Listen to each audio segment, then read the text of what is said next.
Celtic Company recently changed its system of internal control over cash disbursements.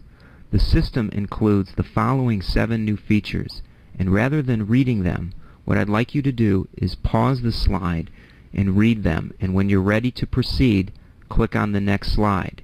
If you don't do that, in about 5 seconds, the presentation will advance.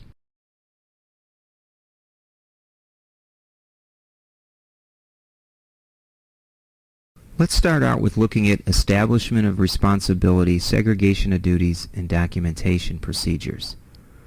With regard to the principle of establishment of responsibilities, only the treasurer and assistant treasurer are authorized to sign checks, and that's the application to the cash disbursements. Regarding segregation of duties, the invoices must be approved by both the purchasing agent and the receiving department supervisor.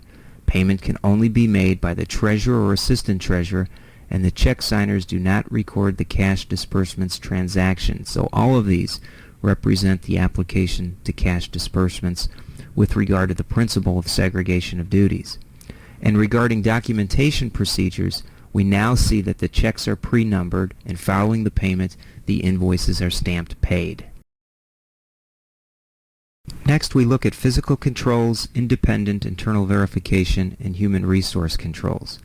With regard to physical controls, the internal control principles relating to cash disbursements are that blank checks are kept in a safe in the treasurer's office, and only the treasurer and assistant treasurer have access to the safe. The check writer is used for writing checks.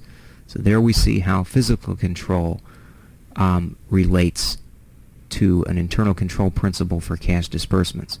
Regarding independent internal verification, the check signer compares the checks with the approval invoice prior to the issue, and the bank and book balances are reconciled monthly by the assistant chief accountant. And finally, there's some human resource controls. All employees who handle or account for cash are bonded.